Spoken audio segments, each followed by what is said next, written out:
Let's return to This Week in America. Here's your host, Rick Bratton. Welcome back, everybody, coast to coast. This Week in America. The Key, Reflections and Wisdom of a New England Carpenter by Peter Cassels-Brown is a handbook, a roadmap for the human spirit, a concise and practical summary of traditional wisdom handed down through the ages, some of it dating back to ancient civilizations, yet still refreshingly relevant today. A compact manual that will help you realize your dreams. Peter grew up in the Adirondack region of upstate New York and northern New England, living in mostly rural environments and having the freedom to roam, inspired a love for the outdoors and the adventures to be found there. He designed his own major in solar design at the University of Vermont and received a professional certificate in mediation from Woodbury College. Currently the owner of Mountain Energy Design, a design-build company in Bristol, Vermont, specializing in the construction of clean energy systems, solar, wind, hydro, hydrogen, and energy-efficient and net-zero custom homes. Peter Cassels-Brown, author of The Key, Reflections and Wisdom of a New England Carpenter, is our guest on This Week in America. Peter, welcome to the program. It's great to have you with us. Thank you, Rick. It's really great to be here.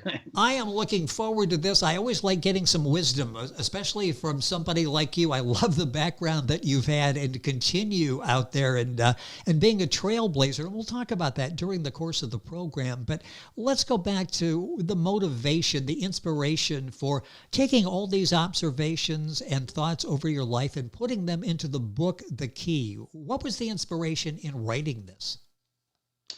Well, way back in high school, there was the music of the 60s and 70s, and oh yes, and the Eagles had a song, and there was a line in that song that was, "So oftentimes it happens that we live our lives in chains, and we never even know we have the key." And that line intrigued me. It always has, and so I felt that we really do have limitations that are self-imposed, and those are the chains. And when they say we have the key to unlock those chains, it's kind of like the Wizard of Oz and Dorothy saying there's no place like home. There's no place like home. It's always there. You always have the answer. It's always there inside of you. You just have to find it, and that's the key that unlocks the chains. And I spent the last 40 to 50 years, trying to figure out what that was. And then back, a few years back, it kind of did come, and it was really more of a download at that point. It was, I didn't even feel like I wrote it. I felt like it just started coming to me. So I just sat down and wrote what was coming to me. If I said to you, how long did it take to write The Key, you would probably tell me what decades, literally, to do the research on this. You didn't know it was research at the time, but to have this background to write the book. Well, yeah, it had been percolating and digesting, Yes.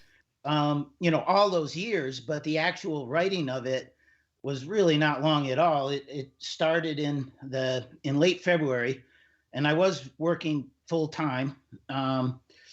And so I would get home, and I'd go to bed at 9 o'clock, and I'd wake up at midnight, and I would write from midnight till 3, because it was the only time when my phone didn't ring, and there were no distractions, and I had peace and quiet.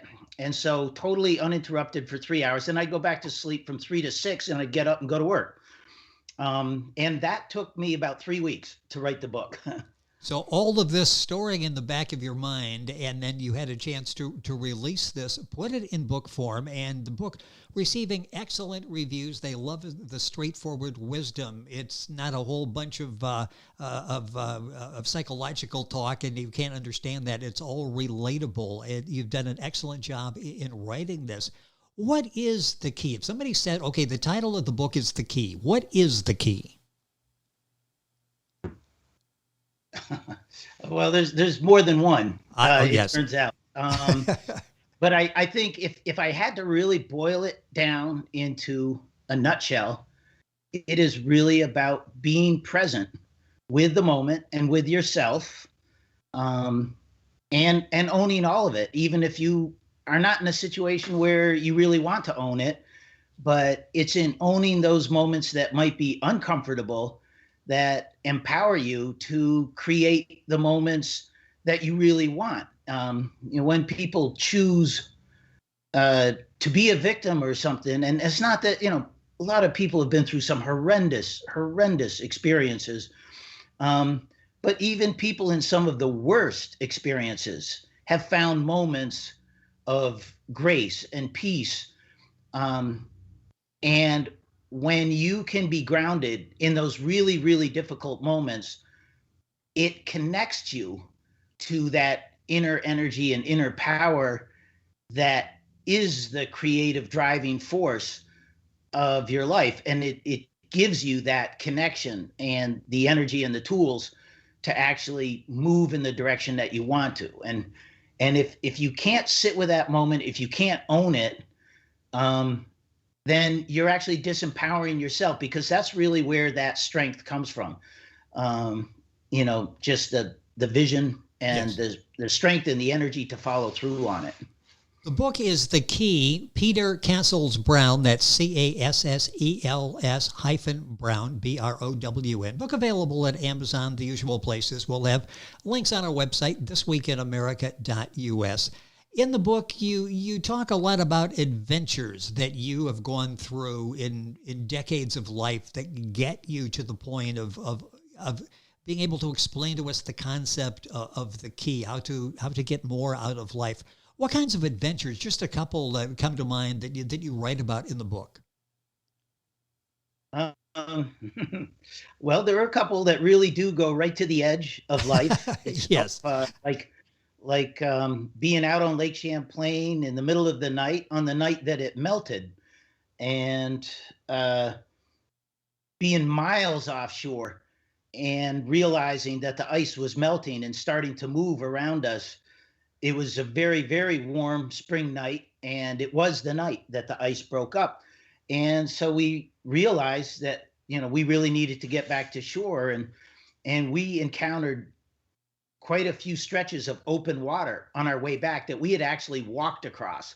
So we were out there for hours, and it was a very warm wind that night, and it was starting to create swells under the water and everything. And so the ice was getting thinner, it was breaking up. And when we got close to shore, the last mile of it was just clear black ice, no cracks, no air bubbles. You couldn't tell how thick it was. And it was very, very fragile. And it felt like walking on water in a little ways, not in a religious sense, but Yes, I suppose it was a different kind of religious. Yes, but, exactly. But we ended up running off. I remember just telling myself, I weigh nothing. I weigh nothing. And I ran as fast as I could, thinking that if one foot went through the water, my next foot would already be on the ice in front of it. And when that foot broke through, the next foot would be on the ice in front of it, and I might be leaving broken footsteps behind me, but Yes. I wasn't going to stop. That was one. And another one was bringing down the head wall at Tuckerman Ravine. It was 100,000 tons of snow after a 4-day snowstorm. Fortunately, no one else was there. No one else was involved, but I actually was blown by the wind into a place that I hadn't planned on going. Literally, physically picked up by 80 miles plus, 80 mile an hour winds, and blew me onto the edge of the bowl, and the cornice that had been created by the wind broke away, and it set that entire bowl into an avalanche. And it was a closed area. No one was supposed to be there, and I wasn't. The only reason I ended up there was because I literally got blown off the trail, which was above it on the ridge. And so that was another one where it takes you right to the very edge. And I find, while it's a crazy place to be, it's also strangely peaceful and strangely grounding to be right on the edge right there. And these days, I don't think I seek it out on purpose, but in those days, I think I kind of did. So sort of a high, a rush off of that. And these are stories from The Key, Reflections and Wisdom of a New England Carpenter by Peter Cassels-Brown, the author of the book. You'll find it at Amazon, all the usual places. Go to our website and you can link on information on Peter, being able to order the book there as well. So if somebody were to say, are all of the episodes that you talk about in the book true, I get the impression, even though some are really, really wild, I mean, you were to the brink there, just the two stories you told. These are all actual experiences that you fortunately lived through. Yes, and I did my best. Really, I didn't have to embellish them or make anything up, because the stories themselves were really, truly so crazy, so wild, that all I had to do was really tell the story the way it happened, and that was wild enough to illustrate the point I was trying to make. And that's really what those stories in there are about. They are anecdotal illustrations of the sort of philosophical points and ramblings that I share in the book. You know, so the idea is that each story is supposed to relate to a certain section of the book where I'm trying to make some kind of philosophical point. And you do so well. The book is The Key, Reflections and Wisdom of a New England Carpenter by Peter Cassels-Brown, our guest on the program. Where does the ideas, the wisdom come from in the books? All like real life experiences? I know you're good at observations as well, and trying to get answers to questions that all of us have, but most of us give up looking for the answers. Where do the wisdom and the ideas come from? Well, I think the wisdom and the ideas come from reflecting on these things. You know, they're in those crazy moments. I can't say there was a lot of wisdom, but it's more in reflecting back on those moments, and integrating those moments into, you know, the daily life that we find ourselves in, that give it a little extra energy, a little extra meaning, and a perspective. You know, if you've really ventured out to the edge, and you've come back, it changes you for the rest of your life. You know, those kinds of experiences, they still seem like in some ways they only happened yesterday. I'll never forget them. And so they are key moments of my life, so to speak. Yes, well, as you were describing those two harrowing experiences, but I was going to say it's almost like this happened to you last Tuesday. I mean, you were recounting these, though you were living it again. It's a vivid sort of in your imagination, and I'm sure when it's in your mind, it never leaves. Do you have plans for more books? You have so much to say, and breaking these things down, so we appreciate the experiences we have in life. It molds who we are. Plans for more books? Yes, I have another book that's 3/4 complete right now, and I've just been trying to find the time and the space to sit down and bring it in for a landing. It is a book that's even more turbulent than The Key, and it's both kind of a prequel and a sequel. It's about one story in particular, but there were others in there as well that happened before. No, it was after The Key. So it really is, I guess it's a sequel. And that's one. And then I have ideas for other ones. I really enjoyed the process of writing The Key. And so it's certainly one of the things I would love to spend, a lot more time doing. Well, and people would appreciate that by the wisdom that you share, again, taking these topics and breaking them down for us. It's such a remarkable job in doing that. What topics do you like to write about? Well, I guess I don't want to limit my approach, but I think where I am now, at least, is I've asked myself a lot of questions about, what is it that makes our lives meaningful? What gives us the power to create the life we want? And to really dig into those, I reflect on that stuff pretty much all day, every day.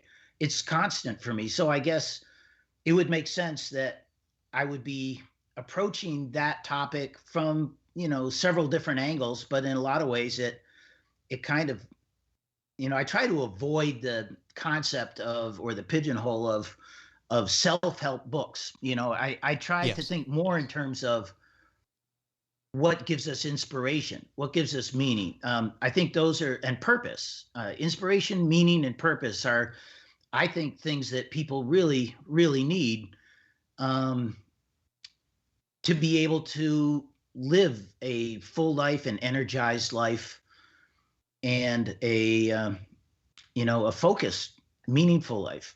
A tool that you use in getting the message, relaying the message to us, is through your adventures. Do you have more adventures planned? You're not a young man anymore, so I'm not sure how many of those you want to go through again. But do you have any more? Do you have more adventures planned? Oh, I sure hope so. Uh, but I don't really know what they're going to look like yet, because a lot of those adventures weren't planned; they just happened. But I also have plenty of more adventures that have already happened that I, haven't written about yet. And so, my kids get a kick out of it. Actually, when they were little, they would ask for those stories at bedtime. They would be, "Tell us a story, Papa," Yes. um, and so I would tell them one of these stories from way back, and some of them were pretty wild and crazy to be telling your kids, but they really liked them. And so, there's quite a library of those types of things that I could draw on in the future. Well, that's interesting. Your kids thought these were once upon a time type stories. They were autobiographical. These were Dad's life stories that you were reading there. With us on the program, Peter Cassels-Brown, the author of The Key: Reflections and Wisdom of a New England Carpenter. How about from your standpoint in being able to write the book, The Key? Has a sense of purpose or mission emerged in this from you from all of this that you're doing? I think it brought those things into focus for me. And that may have been a big reason why I wrote it.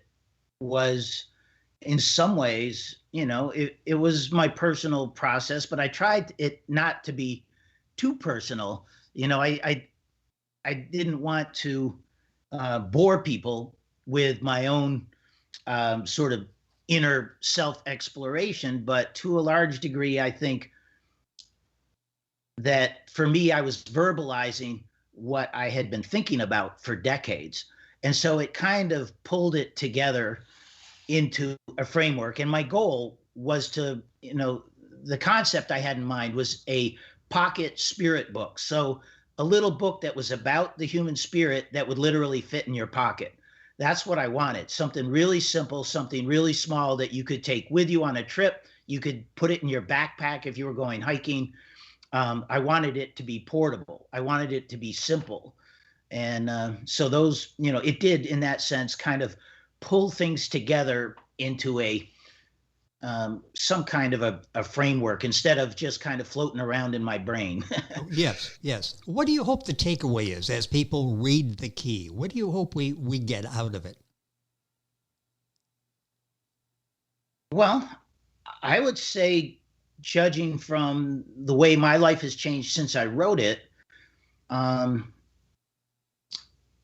tried to, walk the walk and live the talk. And I found that the things I talked about in The Key have really helped me to get through some, pretty big challenges and helped me to create things that I really want to create.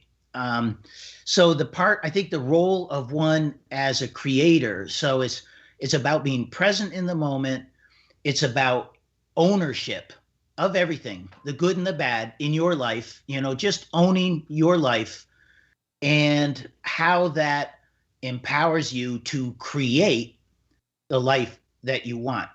So I think it's, if I had to put it into 3 words, it is about, or 3 concepts: being present, owning your life for better or for worse, and through those things, being able to create what you want in your life. And I'm finding now that it's taken a while for it to get traction. It took a long time for me to get into some of the situations I didn't really want to be in, but it has given me the power to change things. And now I'm in so many ways just incredibly excited about gaining traction in certain directions that are truly inspirational and meaningful for me. And so I guess that's exactly what I would hope it would do for other people. A minute or so left in the program. In the beginning of The Key, you say, it feels as if I've been looking for something all my life. I've caught fleeting glimpses of it from time to time. Is it coming into better perspective now? Is this something, I'm thinking it's an evolutionary process that you're looking for something and you just don't find it like March 3rd of 2021. Why this is something that's an ongoing process. Is it for you an ongoing process? Are you getting some of the answers you've been looking for? Yes, little by little. I think it's like a puzzle. And along the journey, along the path, you find pieces to this puzzle. And as you find the pieces, you put them into the puzzle. And the more pieces you find, the more of a complete picture you start to get. And the more of a complete picture you start to get, you're boiling it down to a few remaining pieces, which, while those pieces may still be elusive, the picture is becoming increasingly clear. If that isn't too abstract, I think that's... No, I understand exactly what you're saying. And boy, the time has gone by so quickly. I hope that we can do this again. There's so many more elements to talk about. The book is so well done. The Key, and you talk about, having this with you, carry it with you. Many people who have written reviews, this is something that they'll have with them as they travel, as they go about day-to-day life. The book is The Key, Reflections and Wisdom of a New England Carpenter, Peter Cassels-Brown. That's Cassels Brown, Brown. Book available all the usual places. If you type in The Key, Googling it, you'll find the book. It's available at Amazon, all the other places where books are sold. And if you go to our website, you can link on directly, get information on Peter's book. Peter, the time has gone by way too quickly. It's been fascinating having you with us on the program. Thank you for joining us. Hopefully we can do this again. Thank you for being with us. Oh, well, thank you, Rick. It really was fun. It was great. I was looking forward to this, and it's been a blast. It has been, and so many more stories to tell, and we'll pick up with part 2 of The Key in our conversation with Peter. The book is The Key, Reflections and Wisdom of a New England Carpenter. Book available, Amazon.com, other places as well. Peter Cassels-Brown, the author. Information on our website, thisweekinamerica.us. Back on today's program after these messages. This Week in America is online. You can visit our website, thisweekinamerica.us. Scott Pinkerton, associate producer of This Week in America. Jay Anderson, segment producer. Ben Watson, webmaster. Otto Bechet, director of engineering and TV production. This Week in America produced and is a trademark of Blue Funk Broadcasting, LLC. For information on all of our guests and to listen to this week's show, our website again at thisweekinamerica.us. And I'm Sean Bratton, executive producer of This Week in America.